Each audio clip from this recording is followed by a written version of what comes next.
जाते हैं तो वही चीज़ प्रेम के माध्यम से, भाव के माध्यम से अच्छी लगती है। और आयुर्वेद के उन पक्षों को लेकर के जो एकदम से नवीन पक्ष, क्योंकि JNU अपने डायलॉग के लिए जाना जाता है, नवीन पक्षों को उद्घाटन करने वाला है। तो एक डॉक्टर बलराम सिंह जी के नेतृत्व में हमारे विद्यार्थियों ने उनका कुछ संग्रह किया, तो इनकी चर्चा जब हम बैठे थे तब भी हम कर रहे थे कि जब भगवान श्री राम को वनवास होता है उस समय भरत जो है वो बहुत कहते हैं कि जिसने मेरे भाई को वनवास दिया उसको ये शाप लगे, उसका ये नष्ट हो जाए, उसको ये प्राप्त न हो, उसको यश न मिले, उसको पुत्र पौत्र का यश न मिले, फल फूल कंद मूल औषधियों का न मिले, उसको प्रताप प्राप्त न हो, कमाई वाला हो, पुत्र पौत्रों को नष्ट करने वाला हो, भाई भतीजों को, बहुत तरीके से उनको कहा गया।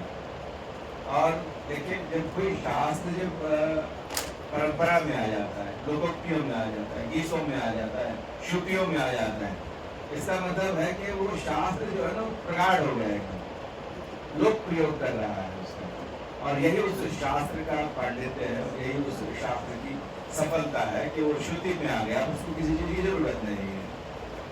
और बलराम सर, मैं तो जिस पृष्ठभूमि से हूँ उस पृष्ठभूमि में एक बार कोई आदमी बीमार हो जाए, बस थोड़ा सा 50 लोग आके उसको इतना आयुर्वेद समझा जाते हैं कि उसको लगने लगता है कि यार मैं इतना काहे मैं दुखी हो रखा था।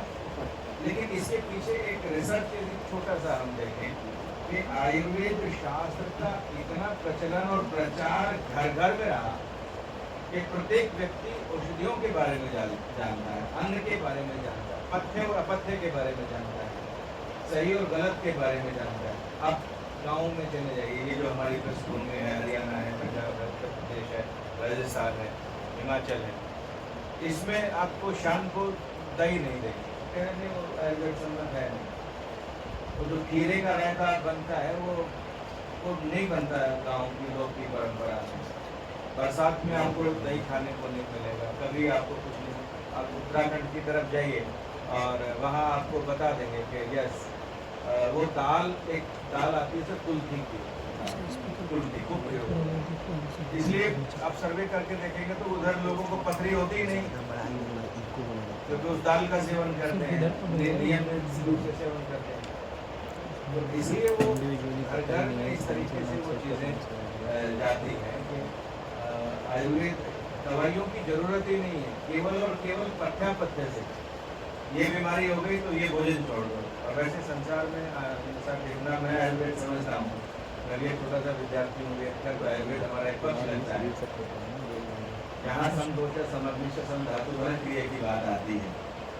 तो दुनिया में मनुष्य एक ऐसा प्राणी है जो बीमार होते ही जिसको खूब सारा खाना चाहिए, अन्यथा संसार के जितने भी पशु पक्षी हैं बीमार होते ही खाना छोड़ देते हैं, क्योंकि उनको पता है कि अब हम खाना छोड़ देंगे तो हमारा कोई चिकित्सक तो है नहीं, डॉक्टर तो है नहीं, अपनी चिकित्सा वो स्वयं करना जानते हैं। तो इसलिए उपवास की परंपरा कहीं न कहीं पशु पक्षियों से भी सीखने को देखने को मिलती है। और मैं समझता हूँ कि एक अच्छा स्टार्ट है, आपने बहुत कुछ शुरू किया। बहुत सारी जगह हमारे यहाँ केवल कंद और मूल खा करके, केवल पत्ते खा करके, और केवल शाक सब्जियां लेकर, केवल अन्न ग्रहण करके, केवल पानी लेकर के, और केवल रस पान करके, ऐसे रत्नावली जो उठा के लेके केवल जूस भी करता है, केवल जूस भी दे रही है। आप दुनिया भर के लोग आपके अपने आप जाके ठीक हो जाएंगे। तो पक्षों को लेकर के ये लिखा गया है, और यदि मुझे पुस्तक मिलती तो शायद मैं कुछ और अधिक गहराई से उनके पक्षों को देख सकता था, लेकिन इसको जरूर हम पढ़ेंगे और इसको एक बड़ा एनालाइज हम करेंगे। तो आगे का हमारी छोटी बहन आदरणीय डॉक्टर अपर्णा धीर जी से निवेदन करता हूँ, सबका विधिवत रूप से परिचय भी कराएं, परिचय नहीं है, फिर भी मैं अपनी तरफ से जैसा आदरणीय आपका स्वागत करता हूँ, वंदना करता हूँ, अभिनंदन करता हूँ। नमस्ते।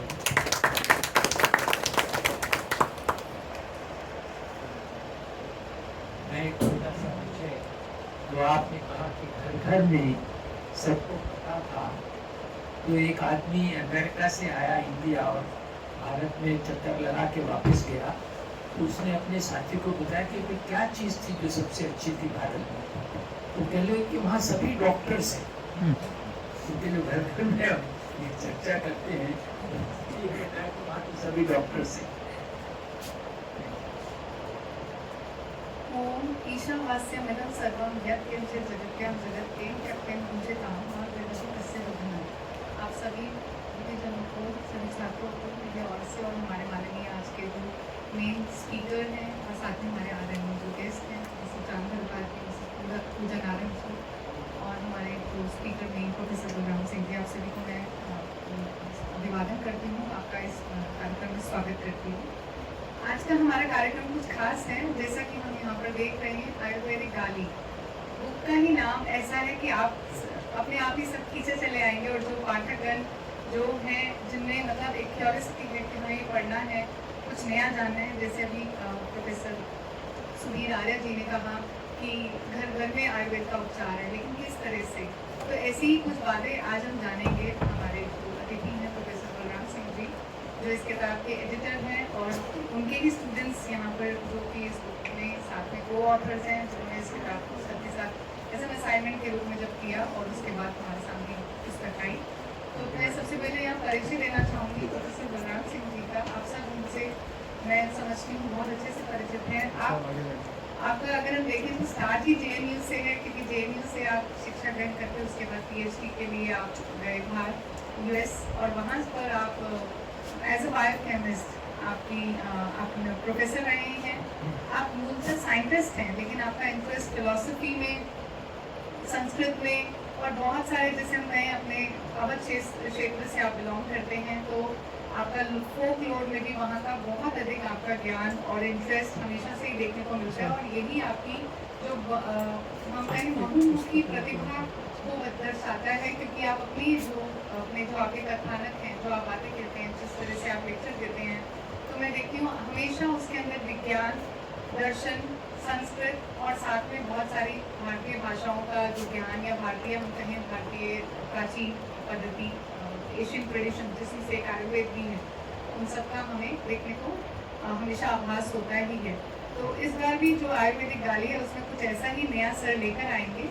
हम अभी उनसे इस बारे में अच्छे से चर्चा करेंगे और सुनेंगे। और उससे पहले मैं इस सभा को, जो आयुर्वेदिक गाली ये पुस्तक आपके सामने आई है, ये आई है iNet Press के थ्रू, उसका थोड़ा सा मैं बताना चाहूँगी यहाँ पर।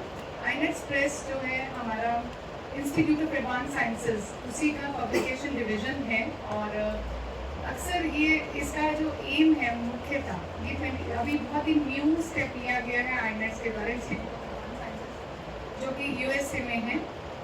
ये इंटरनेशनल पब्लिशर जो है, इसका मेन जो उद्देश्य है वो ये है कि एक प्लेटफॉर्म प्रोवाइड करना for the unique and innovative ideas. जैसे कि आप यहाँ पर नाम देख रहे हैं आयुर्वेदिक गाली, और भी इस तरह के बहुत सारी पुस्तकें हम अपने यहाँ पर iNet Press के थ्रू कुछ तो ले आए हैं, जो मैं अभी आपके सामने प्रोसेस रखूँगी, आप देखिएगा। और कुछ हमारे ऑन अभी इन प्रोग्रेस हैं, हमारे साथ कोलैबोरेट किया है DK प्रिंट वर्ल्ड से, प्रिंट वर्ल्ड में, जो कि हमारे पुस्तकों को अपने सामने प्रिंटिंग प्रेस से लेकर आते हैं, और हम एज ए पब्लिशर हैं, जैसे मैंने बताया। Basically we are dedicated towards academic writings, which is based on maybe proceedings or the books or various other like symposium proceedings and other publications. And it is a platform for interdisciplinary approach and research, as I already mentioned, innovative ideas or unique जो knowledge systems है उनको, and moreover it provides, we are aimed in providing solutions to the world's complex issues through our through global understanding and by exchanging various knowledge systems together. So this is my approach of iNet Press. And जैसा कि हम titles and uniqueness की बात कर रहे थे, तो अभी हमारा काउंटर दिया, आप उस पर देख सकते हैं, जैसे कि छोड़ ही करो ना हाजिर हो, अपने आप में एक ऐसी बुक है जिसका टाइटल ही इस तरह का है कि एक बार तो पाठक के मन में, रीडर के मन में आएगा, मैं देखूँ। और ये लिखा कब गया, जब सारा समाज, सारा विश्व जो कोरोना के उसमें था, बड़े ऊंचे नीचे हमारे मन में मनोभाव चल रहे थे और बड़ी सारी विकट परिस्थितियाँ भी थी, लेकिन समाज को कोरोना की तरफ से क्या दृष्टि मिली या समाज किस तरह से कोरोना को देखे या देख रहा था, उन सारी कई बातों को ऐसा अवेयरनेस से भरी हुई पुस्तक आपके सामने है। और इसके राइटर्स भी हमारे सामने हैं, professor Balram Singh ji and Mrs Anuja Sinha ji, तो ये भी आप देख सकते हैं। और इसी तरह से एक अन्य पुस्तक भी है, ढोल गवार शूद्र पशु नारी, सकल ताड़ना के अधिकारी। ये भी बड़ी इंपॉर्टेंट बुक है। देखने में ऐसा लगता है कि एक चौपाई ही तो है बस, लेकिन उस चौपाई का जो उसमें ताड़ना शब्द है, अगर हम देखना चाहें तो ऐसा लगता है कि ये तो पता नहीं शायद ऐसी बात है जिससे राजनीति हो रही है जगह जगह, हम अक्सर देखते हैं, अखबारों में सुनते हैं, टीवी पे देखते हैं। लेकिन अगर अवध क्षेत्र से होते या हम ग्रामीण परिवेश में रहते होते तो शायद इस तरह की बात हमें नहीं सोच में हमारे आती कि तुलसीदास जी इस तरह की बात थोड़ी लिखेंगे अपनी चौपाई में। तो अगर आप इस पुस्तक को देखते हैं, इसमें भी एक एक शब्द, ढोल गवार शूद्र पशु नारी, एक एक शब्द को लेकर चर्चा की गई है और एक एक बात को अवध के नज़र से बताया गया है कि तुलसीदास जी का क्या पर्सपेक्टिव रहा होगा इस पुस्तक के, इस चौपाई को लिखने के समय।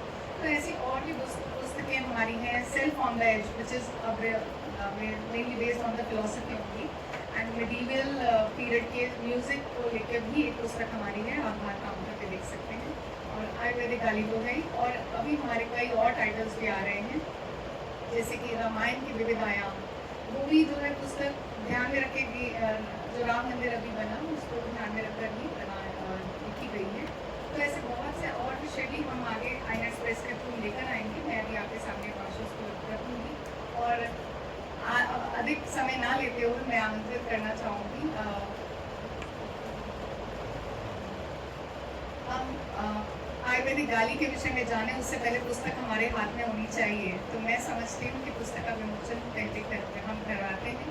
मैं हमारे जो अतिथिगण हैं, प्रोफेसर चांद भरद्वाज जी, मिसेस पूजा नारायण जी, और साथ में हमारे प्रोफेसर गिरीश नाथ झा जी और साथ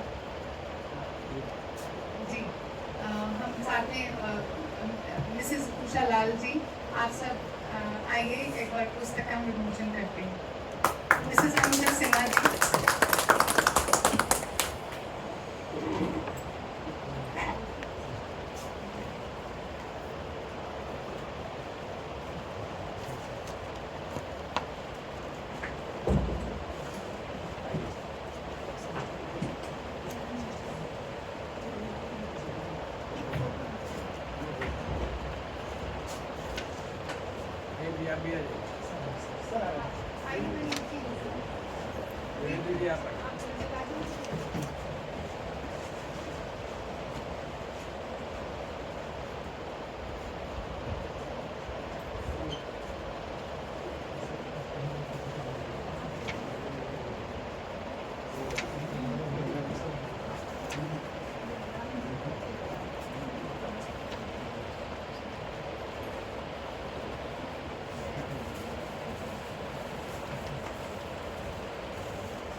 आईनेट्स प्रेस के लिए भी बड़ी सौभाग्य की बात है कि सर जेएनयू के एलुमनाई हैं और हमें ये मौका मिल रहा है यहाँ पर इस मंच में, जेएनयू के मंच पे आईनेट्स प्रेस की इस पुस्तक के लोकार्पण के लिए। और अब हम अधिक, वैसे सर ने कहा ये स्टूडेंट्स नहीं लिखी है, तो मैं सर से ही अब चाहूँगी कि आप इस कार्यक्रम को कैसे आगे लेके जाना चाहते हैं सर? आप अपने एक्सपीरियंसेस रखना चाहते हैं, ये स्टूडेंट्स के एक्सपीरियंसेस या कैसे मिला जुला के, क्योंकि गुरु शिष्य परंपरा से ही ये पुस्तक बनी है आयुर्वेदिक गाली। तो सर हम आपको आमंत्रित करते हैं। Thank you Aparna, thank you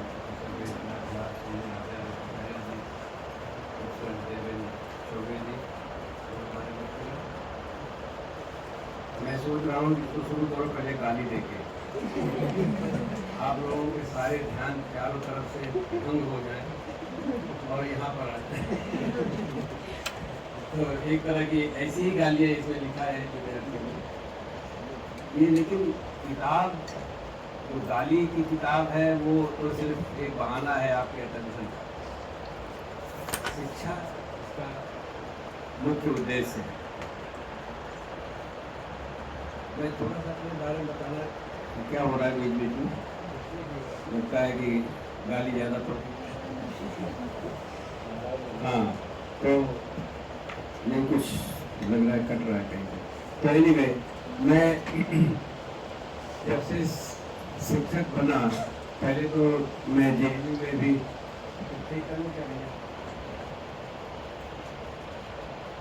नहीं तो ऐसे भी चल रहा था।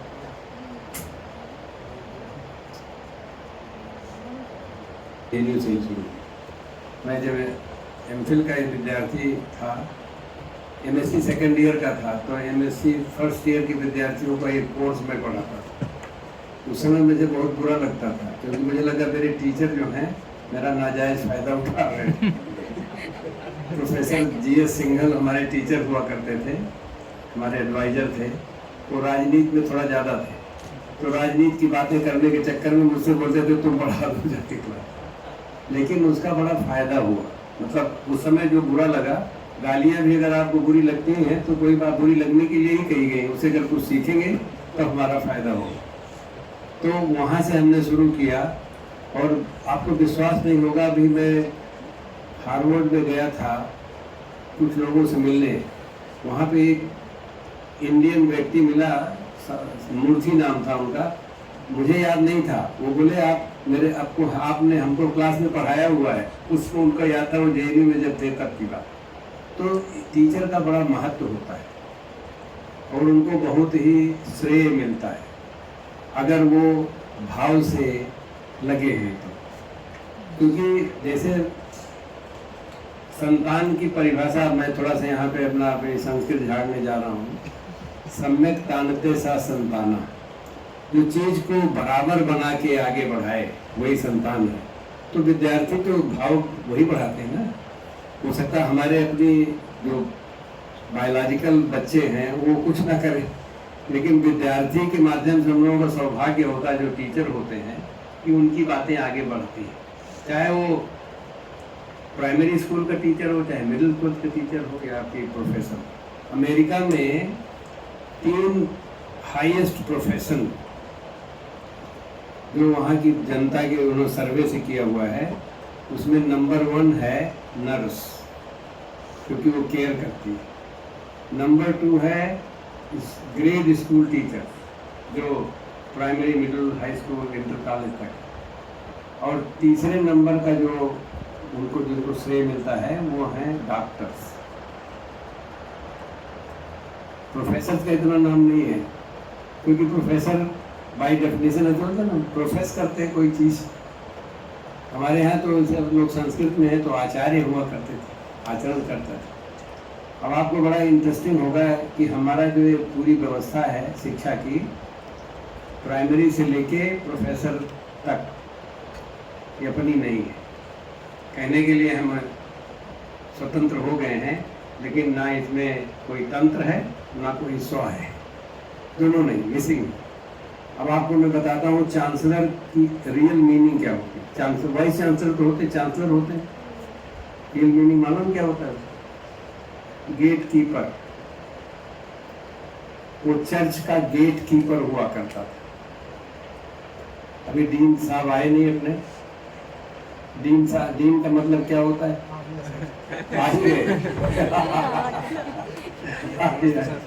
आइए। हाँ तो अभी अच्छा हुआ, देखिए कितना अच्छा मौका। आइए यहाँ पे। नहीं आपको निकलने देंगे, कोई बात, बांधेंगे नहीं। डीन का मतलब बता रहा हूँ। चलिए आप बता दीजिए। चलिए आप बता दीजिए। दीन का मतलब दीन ही होता है। बड़ा दीन है। आपके संगोष्ठी का सौभाग्य इसमें 3 दीन ही वर्तमान दीन और पूर्व दीन। दीन का मतलब होता है जो 10 सोल्जर्स का मालिक हो, 10 वो चर्च का अधिकारी है, उसके पास जैसे पुलिस होता है ना, पुलिस इंस्पेक्टर टाइप का है, सोच लीजिए आपकी शक्ति बहुत है। तो उसमें उसी तरह से जो प्रोवोस्ट होता है उसका मतलब होता है जेलर। अब सोचिए, गेट कीपर, जेलर, 10 सोल्जर्स का मालिक, मतलब डर है आपको, आप पढ़िए लिखिए जल्दी से कुछ करिए जो कहना चाहते हैं, नहीं तो फिर आप, और प्रोफेसर तो प्रोफेसर होते ही हैं। तो मेरा यहाँ पे कहने का इसका उद्देश्य ये नहीं है कि जो हमारी व्यवस्था है या बाहर की व्यवस्था है उसमें कुछ गड़बड़ है, लेकिन इंटरेस्ट जो है मेरा बड़ा शिक्षा में बहुत है, इसलिए इसको बहुत सोचता रहता हूँ। और फिर इस भाव से हमें जब मौका मिला आयुर्वेद बायोलॉजी के विद्यार्थियों को पढ़ाने का, तो मैं इसको बहुत फंडामेंटली सोचना शुरू किया। प्रोफेसर गिरीशनाथ झा हमको पहली बार जब मैंने ग्रेड दिया था बच्चों को, तो फ़ोन किए और बोले कि बलराम जी, हमारे यहाँ पे तो हम लोग ए ही देते तो मैंने कहा कि क्या बात करते, ग्रेडिंग का मतलब ही होता है ग्रेड देना है, ग्रेड का मतलब ये चीज़ नहीं देते।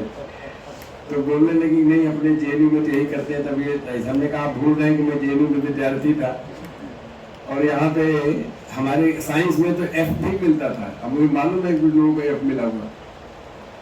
तो इन्होंने खैर मित्र हैं, आदर के साथ उन्होंने ठीक है जो आप करना चाहते करिए। दूसरी इनकी डीन सिर्फ खत्म, दूसरे डीन आए शुक्ला जी आए थे, संतोष शुक्ला जी। उस बार भी मैंने कुछ ग्रेड ऐसे ही दिया जैसे इनके वाले को दिया था। तो उन्होंने फ़ोन किया, बोले कि वो हमको सर बोलते सर, अब ये हमारे यहाँ ऐसा नहीं होता। हमने कहा नहीं, ग्रेड का मतलब, बोले कि सर, उन्होंने बहुत दूसरा तर्क दिया। बोले कि 540 विद्यार्थियों ने एप्लीकेशन दिया था, 20 विद्यार्थियों का हमने एडमिशन लिया, सबके 90% के एबव नंबर थे। अब कैसे उनको बोलूं कि 3 महीने में आपने उनको 70% कर दिया।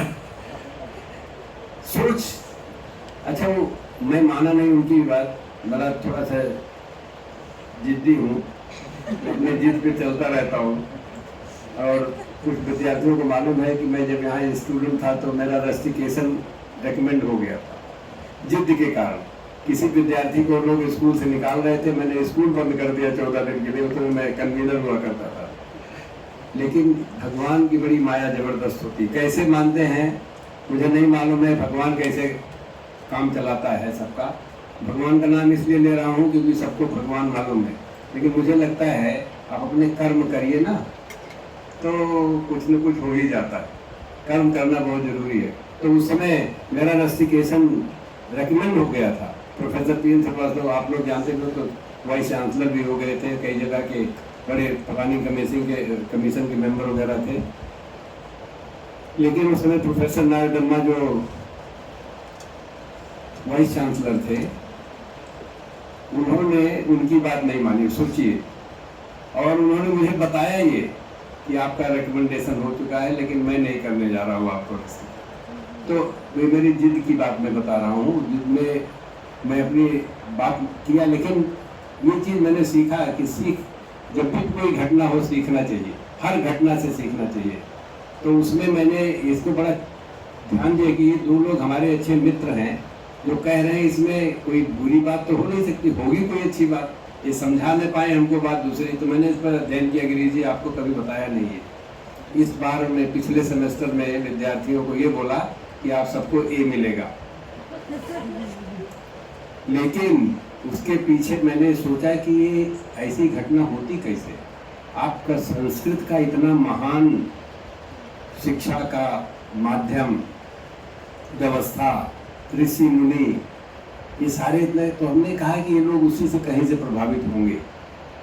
तो मैंने ये देखा कि जब ऋषि मुनि जो गुरुकुल हुआ करते थे, उसमें किसी को ग्रेड और परसेंटेज और डिवीजन नहीं मिलता, सबको पास किया जाता था जो दक्ष होते थे। अगर आपने दक्षता प्राप्त की तो आप दीक्षांत समारोह में शामिल हो सकते हैं, और अगर आप दक्ष हैं तो इसका मतलब ए है, तो कोई नीचे तो हो ही नहीं सकते। तो भारत की बहुत बड़ी अच्छी प्रणाली है कि आप अगर यहाँ पे पढ़ने आते हैं तो इनको भूल जाइए गेट कीपर को और जेलर को और 10 सोल्जर्स के जो मालिक हैं उनको, बल्कि दक्ष भाव से, और उस दक्ष भाव में सिर्फ टीचर सबसे सर्वोपरि होता है, बाकी व्यवस्था वाले कुछ नहीं। क्योंकि हमारे यहाँ की जो गुरुकुल हुआ करते थे उसमें सिर्फ गुरु ही सब कुछ होता था, उसी के भाव। अभी आप हमारे देश में, मैं ये सारी बातें इसलिए बता रहा हूँ कि मेरे जीवन का ये उद्देश्य बन चुका है, शिक्षा व्यवस्था को सुधारना, इसमें शिक्षक को सर्वोपरि मानना, इसके अलावा और बाकी कोई व्यवस्था कोई मतलब नहीं निकलता।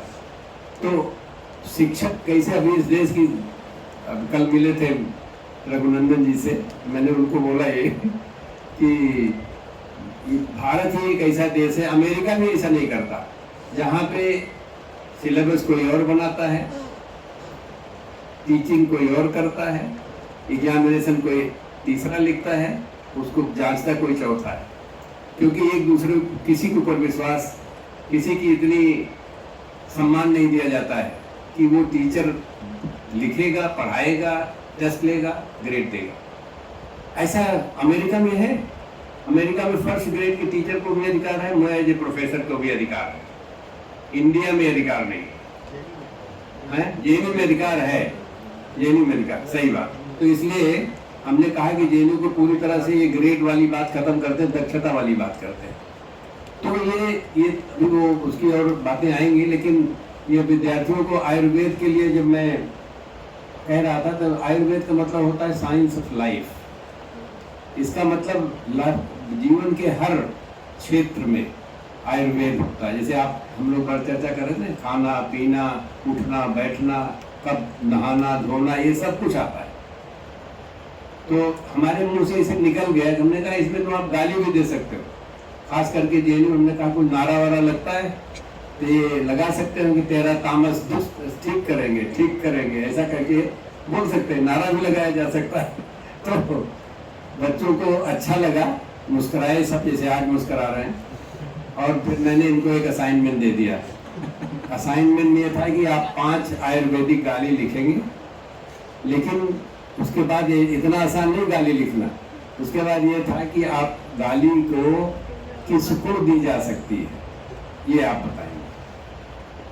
तो ये डायग्नोसिस हो गई, मतलब ये नहीं गाली नहीं कि किसी को मन में है गाली दे दी, डायग्नोसिस करनी पड़ेगी।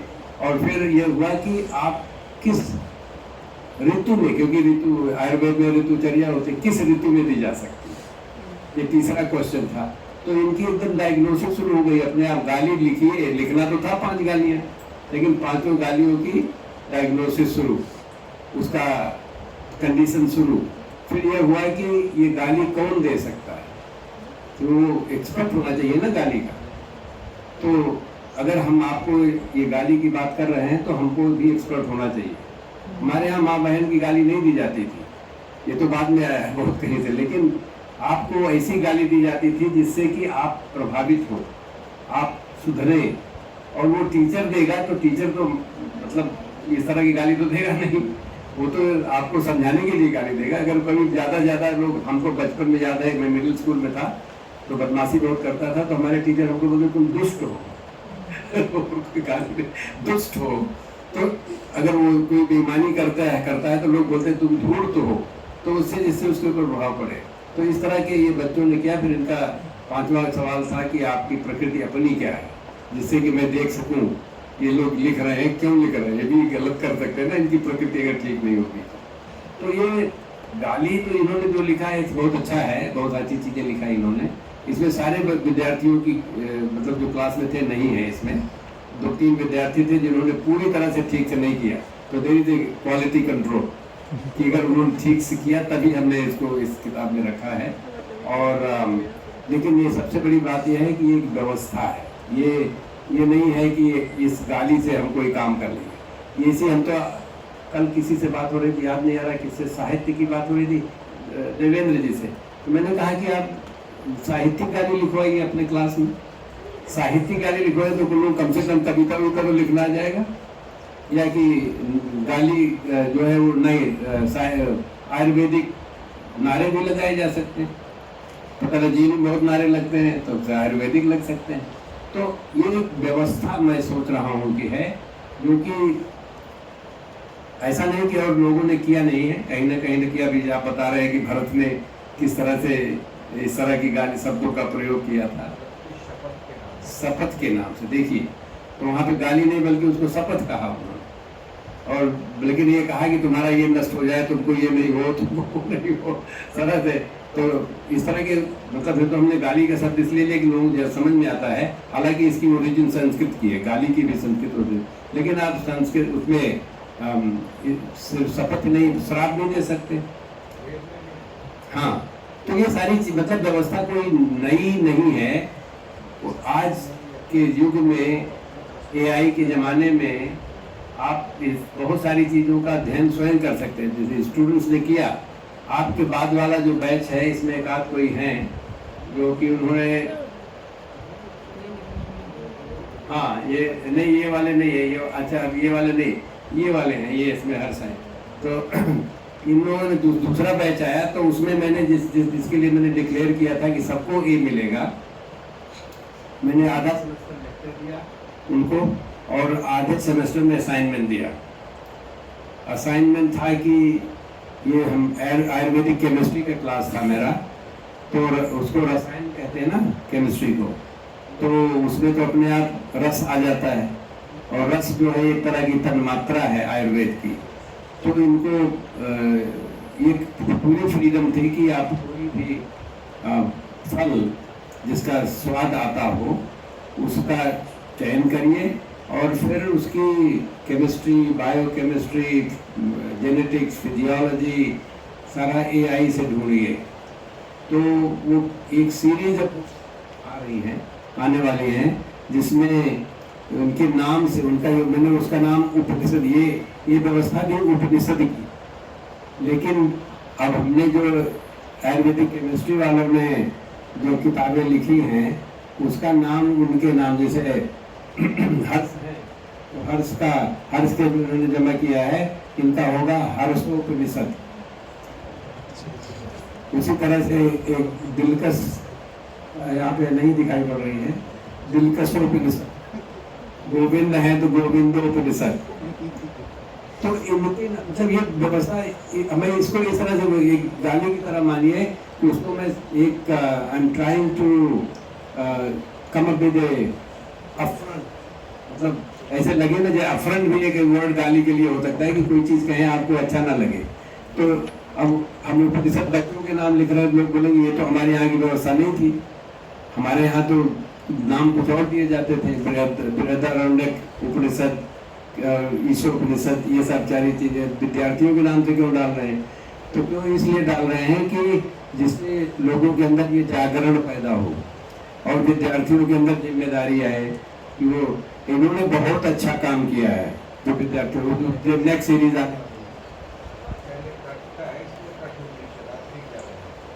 अच्छा आचार्य कट, तो हाँ, तो आचार्य के नाम से मैं ये कह रहा हूँ कि मैंने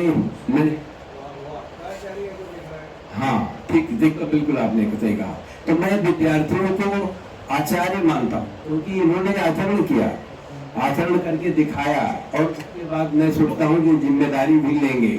तो इस जिम्मेदारी, अच्छा विद्यार्थी जो है बड़े सरल विचार के होते हैं, खास करके जो आयुर्वेद वगैरह पढ़ रहे हैं, तो अगर उनको मौका लगेगा, और मौका लगने के लिए अभी अपने यहाँ पे लैब वगैरह नहीं है, तो हम अपनी तरफ से कोशिश कर रहे हैं कि विद्यार्थी, हमारा जो सेंटर है लखनऊ में, वहाँ जाते हैं, कुछ रिसर्च करने को मिलता है, तो उनको ये लगेगा कि I am a caring person. मैं ये दिखा नहीं रहा हूँ कि मैं आपको दुनिया भर की परेशान कर रहा हूँ, बस ये कि I really care, honestly I care. तो अगर आप, और ये इसकी उपाधि जो है वो संतान, सम्यक जानते से संताना, जो हमारी बातों को आप अगर देख लिए और समझ लिए और उसको आगे बढ़ाएंगे, जहाँ भी जाएंगे, उससे बड़ी चीज कुछ नहीं हो सकती है।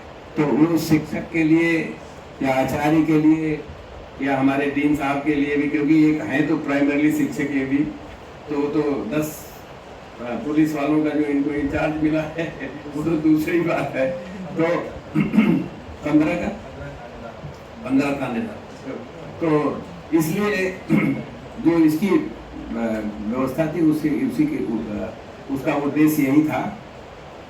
अब मैं इसमें नॉर्मली तो लोग बुक रिलीज करके कुछ भाषण देते हैं, मैं भाषण देने के फेवर नहीं, मैंने सिर्फ आपको इसका परिचय दिया। और मैं चाहता हूँ कि अगर आपके कोई कमेंट्स हैं या कोई सवाल हैं या कोई विचार हैं तो उनको ज़रूर साझा कीजिए, बाकी चीज़ें इतना ज़्यादा ज़रूरी नहीं। ठीक है, धन्यवाद।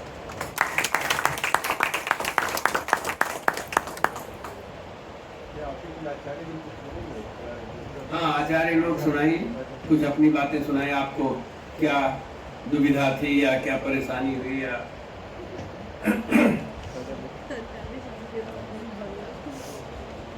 किस को अपना हाथ उठाइए और अपना नाम बताइए। हैंड माइक रखा था, हैंड माइक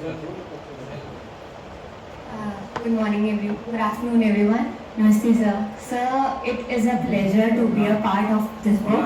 नाम बेटा। My name is Aditya Birkhani.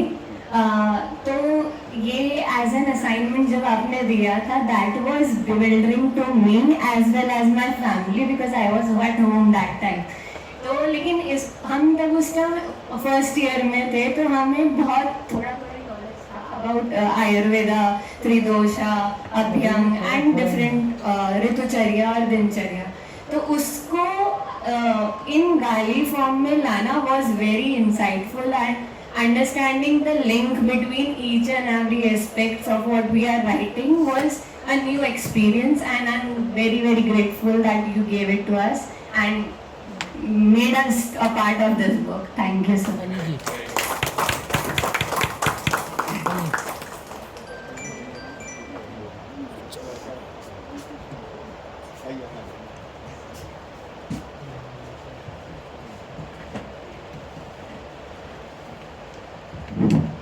नमस्ते एवरीवन।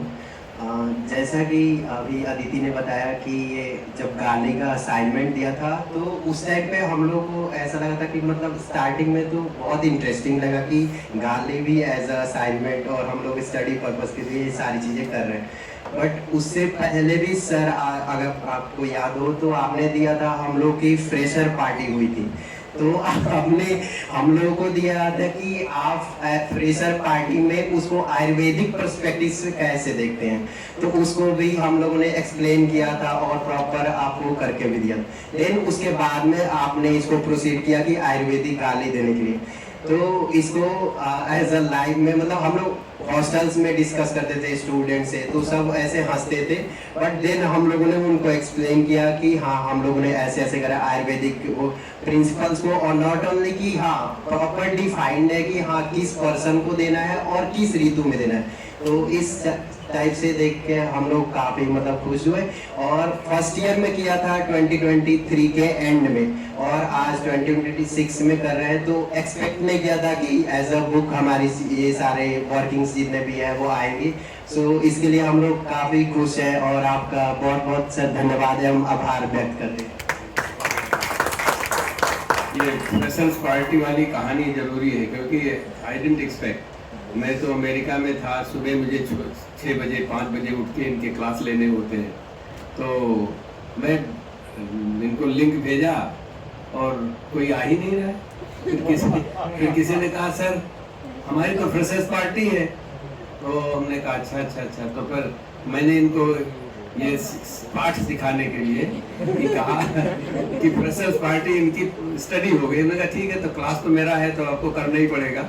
मैंने इनसे कहा कि आप फ्रेशर्स पार्टी में तो कौन सी तन्मात्रा ज़्यादा दिखाई पड़ रही है, रूप रसगंध में फिर अब ये पता लगा freshers party, I don't know how much they enjoyed, but in लोगों ने नोट ले रहे हैं वहाँ जाके कितने कौन तरह के कपड़े कौन पहन के आया है, कौन तरह की म्यूजिक हो रही है, कौन तरह का स्वाद मिल रहा है, कौन तरह की परफ्यूम लगे हुए हैं, सब बच्चों ने हम लोगों ने पूरा नोट डाउन करते हैं। हाँ, बट माइंड में एक्टिव था कि हाँ ये भी करना है, हाँ ये भी करना है। तो उसे ये हुआ कि उसके बाद से फ्रेशर्स पार्टी ऐसी कभी नहीं हुई जिसको मुझे खबर न दें, क्योंकि नहीं तो असाइनमेंट फिर से मिल जाएगा। इसलिए बहुत तो हम तो टीचर हैं, हमारा काम है हर क्षेत्र में, हर समय, हर परिस्थिति में शिक्षा ही एक धर्म है, इससे अलावा कुछ नहीं है। साइंस में भी हम लोग यही करते हैं। इत्तेफाक से हमको मौका मिला कि आप लोगों के साथ इन सब चीज़ों का, जो कि बाय द वे अगर मुझे समय कभी मिलेगा कभी, और आज तो ये शायद समय नहीं है, कि मैं ये सोचता हूँ कि विज्ञान जो है उसका अगर भाव आयुर्वेद से जुड़ जाए, और आयुर्वेद जो कि संस्कृत की बहुत सारी गूढ़ बातें संस्कृत भाषा में जो कही गई है उनको अगर हम करेंगे तो विज्ञान बहुत आगे बढ़ेगा, ऐसा मैं मानता हूँ। मैं एक आर्टिकल भी लिखा हूँ, अभी कुछ लोग गए थे ना वहाँ पे केसास में, लखनऊ वाले सेंटर में, तो मैंने प्रेजेंट भी किया था।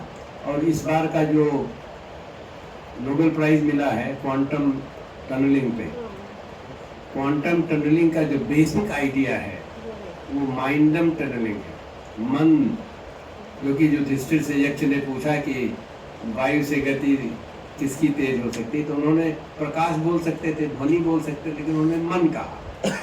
और हमारे यहाँ की जो ऋषि मुनियों का ज्ञान है वो एक टनलिंग के जरिए होता था, मतलब टनलिंग में तो कोई किसी तरह की भ्रांति रही ही नहीं जाती, ये उसका है। सब कुछ आप हो जाते हो, जब अगर आप हो जाते हो तो फिर आपको ज्ञान हो जाता है। मतलब किसी से कोई हमको गाली की बात करे ना, हमको कोई गाली भी देगा तो कोई बात, हम तो कुछ सीखना चाहते हैं ना उससे। एक बार ऐसा हुआ था 2023, आप लोग 2023 का क्लास हो सकता बताया भी हो किसी व्यक्ति ने यही इंडिया से कॉल किया, लगा कि फ्लोरिडा से नंबर आ रहा है, और मैं फ़ोन उठाया तो एकदम माँ बहन की गाली। उसने 15 मिनट में, थोड़ा सा नींद में था क्योंकि यहाँ में से गया था तो जेट लैग था, तो 10-15 मिनट लगा मुझे सोचने में क्या बोल रहा है। तो कुछ देर बाद मैंने बोला, यार तुम इतनी गाली तुम्हारे मुंह में है, तुम खाते हो कैसे? खाना कैसे तुम खा पाते हो? और उसका दिमाग बोलता कि इसीलिए मैं आपका फैन हूँ। जानता था, मुझे कहीं गाँव के बगल का था। मैंने कहा अच्छा फैन स्पेलिंग तो वो बोलता है कि एक बार तो नहीं बोला, हमने कहा जब बोल रहे हो तो स्पेलिंग तो आनी चाहिए ना, अंग्रेजी का शब्द है। तो बोलता है कि FAN। हमने कहा उसका मतलब, तो बोलता है कि हवा करना। तो हमने कहा हवा कर रहे हो तुम फोन ही रख दिया, चला गया। मतलब कहने का मतलब हर परिस्थिति में हम सीख सकते हैं क्योंकि हम सबसे जुड़े हुए हैं। जो हमारे यहाँ का हम ब्रह्मास्मि की बात होती है, इन सब चीज़ों से अगर हम, एक शिक्षक जिस दिन लग जाएगा उस दिन सारी दुनिया सुधर जाएगी। हमको ऐसा लगता है मोदी जी बहुत अच्छा काम कर रहे हैं, बहुत देश को आगे बढ़ाने के लिए सब कुछ इंडियन नॉलेज सिस्टम की बात कर रहे हैं, लेकिन हमको ये सोचना है कि सारी वसुधैव कुटुंबकम है, क्योंकि हमारे मोदी जी भी मानते हैं उस चीज़ को, सारे लोग मानते हैं। वसुधैव कुटुंबकम कैसे बनेगा? हमें हमारा तो संयुक्त परिवार आप लोग जानते हैं, और डांट पड़ती लोगों को, जैसे आप लोगों को परेशान करते तो वहाँ भी डांट पड़ती है, लेकिन अपना मान के। जिस दिन हम अपना मान के अमेरिका को भी समझाएंगे ना, ट्रम्प सीधा हो जाएगा, ईरान सीधा हो जाएगा, जब अपना मान के। लेकिन स्ट्रिक्ट होना पड़ेगा, जैसे आप लोग स्ट्रिक्ट हो जाते हैं ना क्लास में, वैसे ही स्ट्रिक्ट होना पड़ेगा इन लोगों के साथ। अपना मान, जिस दिन उनका ये विश्वास हो जाए कि हम उनको अपना मानते हैं और इसलिए जो भी कुछ कह रहे हैं, तो जैसे माँ पिटाई भी कर देती है, डांट भी देती है, तो कोई फर्क नहीं पड़ता, क्योंकि हम उससे कुछ न कुछ सीख लेते हैं। तो ये भाव, शिक्षकों का भाव यही, मतलब बोलते हैं ना सबसे बड़ी शिक्षक जो है माँ होती है, ऐसा कहते हैं ना। अब कौन सा मंत्र है ना, वो श्लोक है, उपाध्यायान दशम आचार्य शतम आचार्य एक पिता, सहस्त्रम पितृम एक माता। मतलब माता का जो रूप है, मैं भी, मतलब मेरी एक टीचर स्टूडेंट, PhD स्टूडेंट अपने यही बिहार की थी, वहाँ पे है, वहीं पे अमेरिका में रहती, गुंजा एम्बरिन नाम है। She not even Hindu, she is a Muslim. So एक दिन उसके पिताजी का देहांत हो गया, तो उसने हमको फ़ोन किया, बोली डॉक्टर सिंह मेरे पिताजी का देहांत हो गया, मैं आप ही को पिता मानती हूँ। क्योंकि हमारी लास्ट PhD स्टूडेंट थी, तो बहुत सारी चीज़ें, मतलब उसकी अपनी स्ट्रगल थी, शादी हो गई थी, बच्चे हो गए थे, फिर उसके बाद उसकी PhD खत्म, मैंने उसकी मदद कर दी थी। मैंने कहा कि Gunja, I am not your father, I am like your mother. So she was very surprise कि बोला ये सेक्स चेंज कब हो गया इनका तो लेकिन मेंटोर जो होता है माता का ही रूप है, इसलिए इस देश का नाम भारत माता रखा गया है। मतलब यही देश है सारी दुनिया को शिक्षा दे सकता है। वो इसलिए हम लोग माता के रूप में, जितने भी शिक्षक हैं, माता के रूप में बच्चों को आगे बढ़ाएं, तो मुझे लगता है कि यही बच्चे पूरा कमाल कर जाएंगे।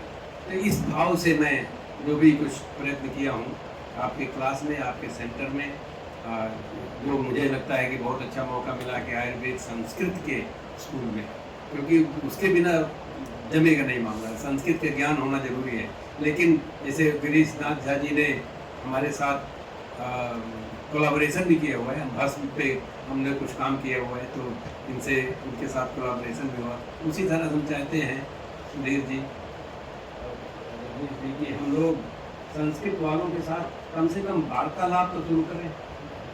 ये इसलिए कि हम संस्कृत सीखना चाहते हैं, हम संस्कृत सीख के विज्ञान को आगे बढ़ाएं। ये चीज़ आप लोग उसकी जिम्मेदारी अगर ले लें, जितना भी हो सके, मुझे लगता है कि भारत की जो ज्ञान परंपरा है ये बहुत आगे बढ़ जाएगी। बाकी चीज़ें तो जो हैं तो देख लेंगे। धन्यवाद।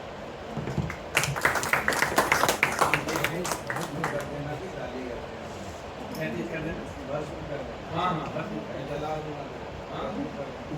और भस्म जो है वो जो जलाता है, भाट मतलब मैंने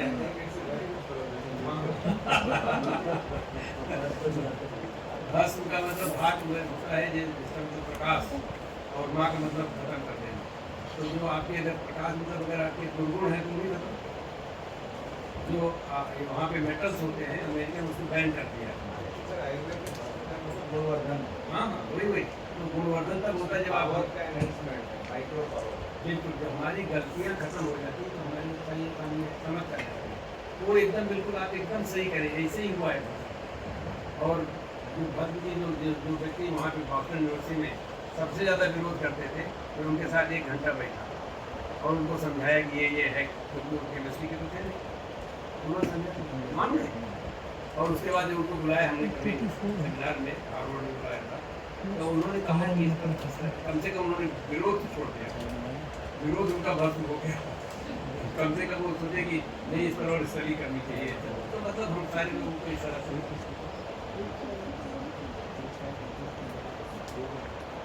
हमें बहुत खुशी हुई सर, और आयुर्वेदिक गाली के बारे में जो सर ने इंट्रोडक्टरी हमें एक तरह से सिर्फ बुक का एक हम कहें कवर ही दिखाया है अभी तक, और एक जिज्ञासा हमारी और बड़ी है कि हम इस पुस्तक को जल्दी से जल्दी लें और इसको पढ़ें, और इस तरह की बहुत सारी चर्चा जो आपने की है उसको डिटेल में समझें।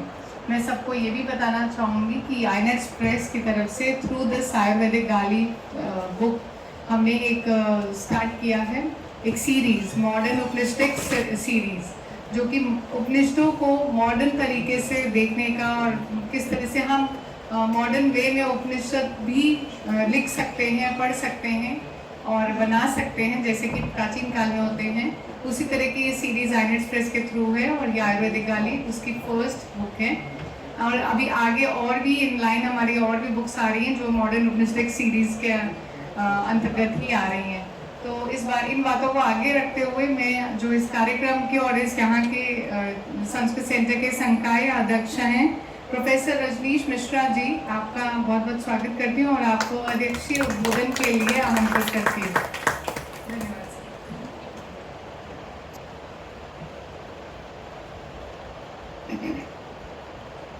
नमस्कार आप सबको। इस संगोष्ठी में उपस्थित हमारे विद्वजन हैं और जो छात्र शोधार्थी सभी यहाँ उपलब्ध हैं, हमारे सहकर्मी उपलब्ध हैं, आप सबका स्वागत करता हूँ और आप सबका आभार भी व्यक्त करता हूँ कि बहुत कम अवधि में सूचित करने के बाद भी आप सभी यहाँ उपस्थित हुए और बाहर जैसी भीषण गर्मी है उसके बाद भी आप यहाँ उपस्थित हुए। प्रोफेसर बलराम सिंह के बोलने के बाद कुछ विशेष रह नहीं गया है अध्यक्षीय उद्बोधन के लिए, लेकिन कल मेरी थोड़ी चर्चा हुई, गिरीश जी ने बताया कि ऐसा कोई कार्यक्रम है, तो शीर्षक कुछ ऐसा था कि थोड़ी सी असुविधा मुझे हो रही थी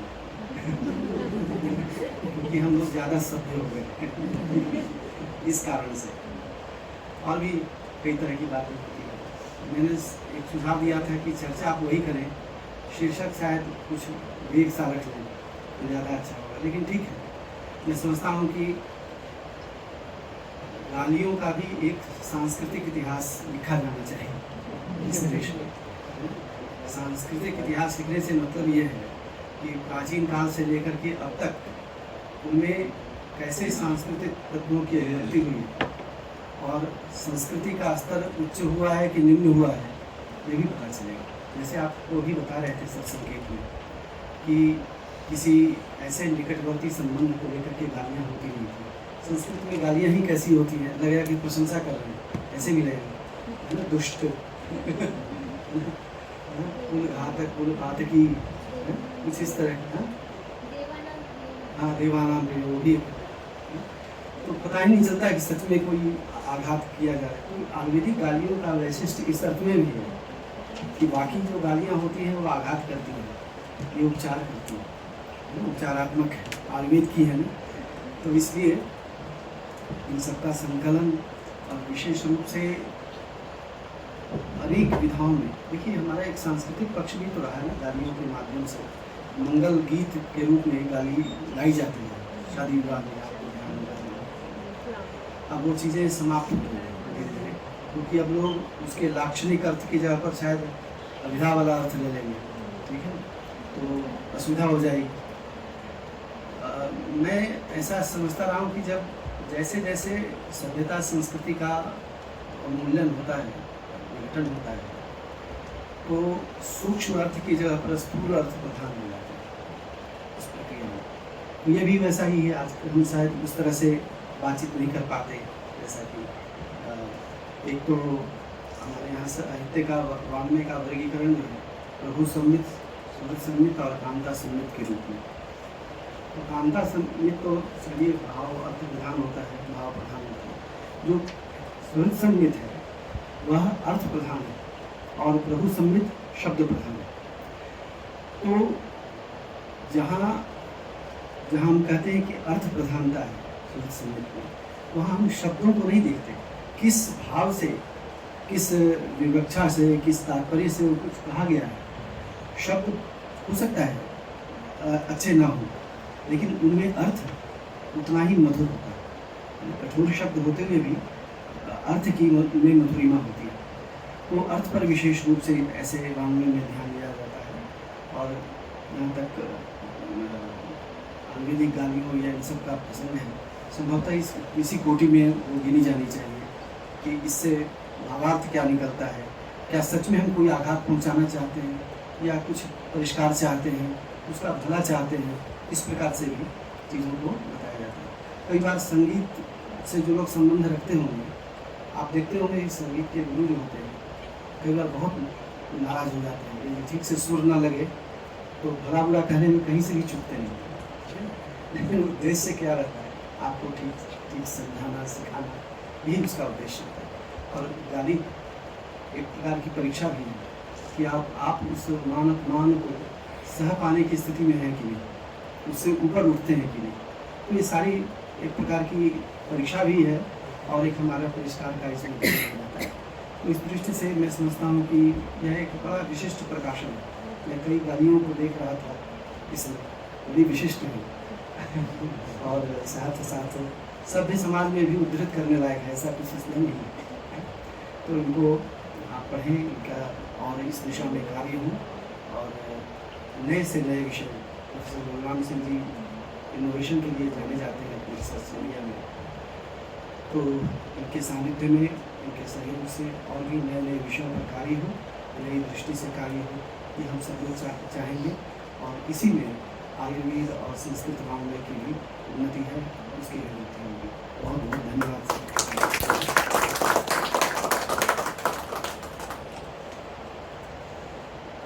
अब हमें सर ने ही कह दिया है कि ये सभ्य समाज में आयुर्वेदिक गाली आराम से पढ़ी जा सकती है, कही जा सकती है।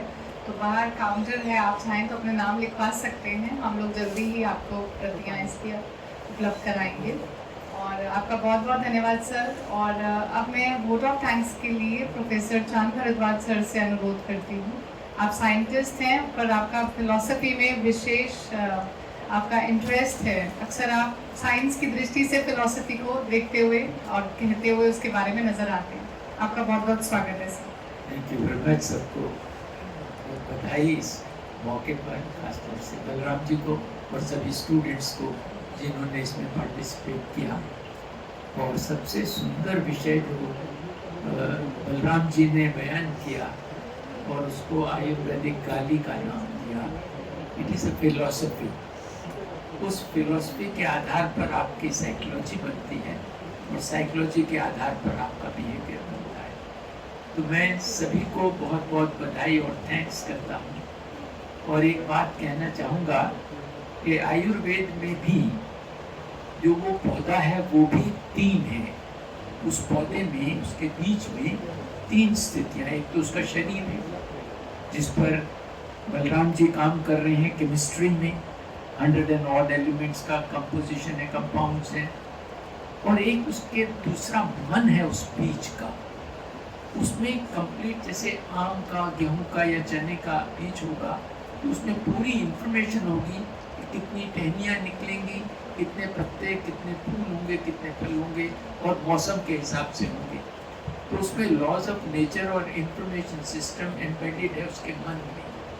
और तीसरी चीज़ है उसकी क्रिएटिव इंटेलिजेंस है उस बीच में, और वो जमीन से वही निकालता है जो आपको, तो उसमें जो गुण है, नीम वो कड़वा निकालेगा और इसी प्रकार आंवले में जो चीज़ें निकलेंगी उसके गुण अलग हैं और हर दवा के गुण अलग हैं। अभी हम बातचीत कर रहे थे कि जो तुलसी है उसके कितने सारे अलग अलग किस्म हैं।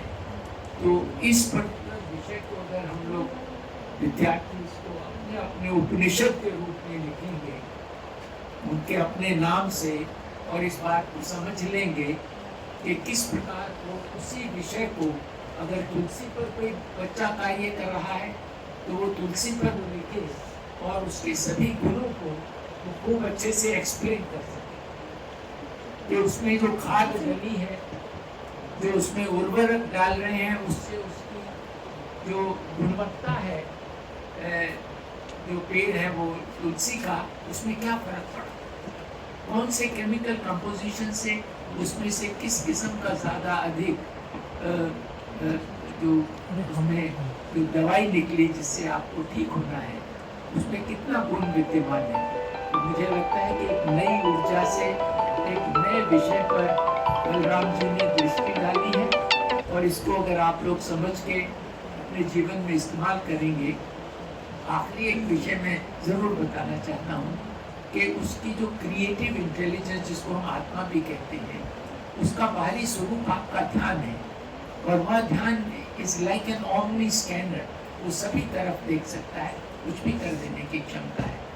तो मुझे ये लगता है कि जो चैलेंज बलराम जी ने दिया है आपको गाली के रूप में कि आपको हर विषय पर उस अंदाज से देखना है और उस ध्यान से जो ओमनी स्कैनर है वो आपको बहुत ज्ञान दे सकता है, क्योंकि उसमें क्षमता है कि वो सभी इंफॉर्मेशंस को देख सकता है और उसमें से पिकअप करके उसी पर कार्य कर सकता है आपका ध्यान जो आपको करना चाहते हैं, जो आप अचीव करते हैं। Thank you very much. मैं सबका बहुत बहुत धन्यवाद करता हूँ यहाँ आने के लिए।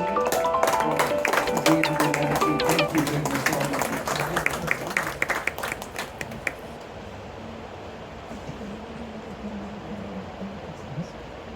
सर आपका बहुत बहुत धन्यवाद। आपने अगेन हमें आयुर्वेद के ही नई खोज तुलसी की तरफ हमारा ध्यान कर दिया है। तो निश्चित ही प्रोफेसर सिंह जल्दी ही कुछ तुलसी के बारे में भी काम, उनकी कोई रिसर्च हमारे सामने आएगी ऐसा मैं उम्मीद करती हूँ।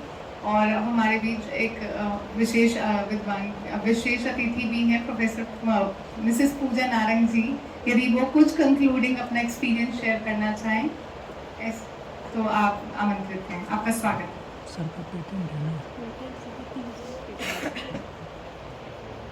मैं ईश्वर का सबसे पहले धन्यवाद करती हूँ और प्रोफेसर सर आपका भी धन्यवाद और सबका बहुत बहुत आभार। मुझे सबसे पहले तो इस बुक के अंदर ये लगता है कि जो आपने बच्चों के एक्सपीरियंस से इस बुक को बनाया है, और वो जब हम जैसे किसी बड़े आचार्य की बात करते हैं कि हमने ये चीज़ हमें किसी आचार्य ने सिखाई है, तो वो हम उसको मतलब इतना ध्यान से सुनते नहीं हैं। बट अगर एक बच्चा अपना एक्सपीरियंस बताता है तो उसकी जो एनर्जिक लेवल होता है ना, वो बहुत आगे तक जाता है। अब अभी जैसे अगर हम अपना लाइफ का भी एक्सपीरियंस बताते हैं तो हम उसकी प्रॉब्लम्स को सॉल्व कर सकते हैं। तो ये बहुत अच्छा लगा मुझे इस बुक के अंदर। और एक हमारा गीता प्रोग्राम होता है और उसमें भी हमें जिस सर जो है जैसे साइंटिफिक दृष्टि से हमें गीता की तरफ लेके जा रहे हैं, उसमें भी हम जैसे जैसे श्लोक पढ़ते जाते हैं हमारे एक्सपीरियंस बढ़ते जा रहे हैं। ये नहीं, मैंने अपना खुद का एक्सपीरियंस देखा है और जैसे सर ने टर्निंग पॉइंट की बात करी है वहाँ तक भी एक्सपीरियंस हमें लेके गया है। तो बहुत बहुत थैंक यू जो यहाँ आज इस जैसे वो दक्षता वाली बात थी ना, तो मुझे लगता है कि आज मैं जब इस सीट पे बैठी हूँ ये एक दक्षता है। तो बहुत बहुत धन्यवाद आप सबका।